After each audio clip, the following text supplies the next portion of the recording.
पूर्व स्थानीय वैद्य माने एही सबु औषधीय वृक्षरू औषध प्रस्तुत करी रोगी मानकर चिकित्सा करुथिले। विधि रहिछि।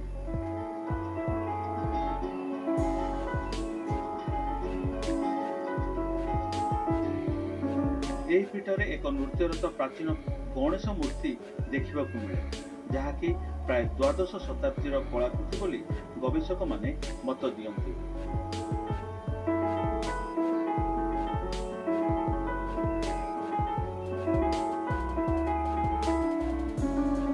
प्रभु हरिशंकर पीठटी पर्वतर मध्यभाग अवस्थित होइतिबारु से पर्यंत जीवा आसिबा पई पक्का पहाचमान करा जायछि। हरिशंकर पीठरे प्रभावित चिरस्रोता पहाड़ी झरणार अंका बंका गतिपथ मन मोहिनिए।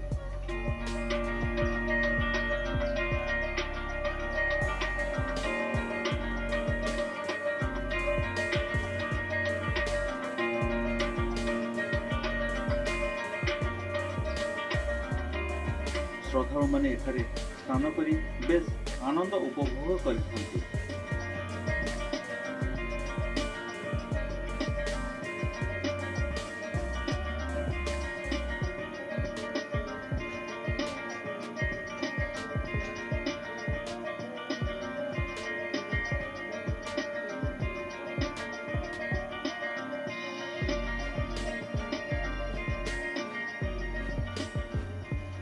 झरणा कड़े कड़े पर्वतर उपरी भाग को जीवा निमंते पहाचमान करा जिबा सहित सुरक्षा निमंते स्टील बाड़ करा जाय।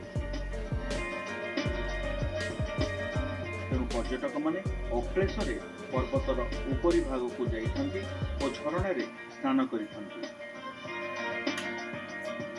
हरिशंकर पीठ को घेरी रही गंधमार्दन पर्वतमाला भरी रही असंख्य औषधीय वृक्ष।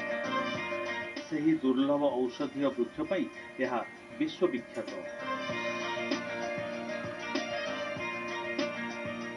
भारतीय उद्भिद विज्ञान सर्वेक्षण परिषदर सर्वे अनुଯାयी एठारे 200 रु अधिक औषधीय वृक्ष रही जनाजाए।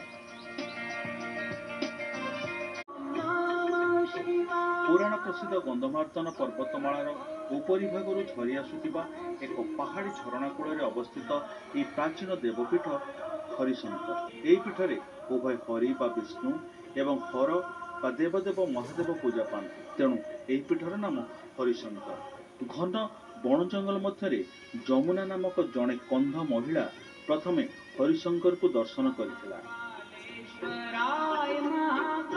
सेही दिन ठारू कंध देहुरी माने प्रभुंकर पूजा अर्चना करि आछंती।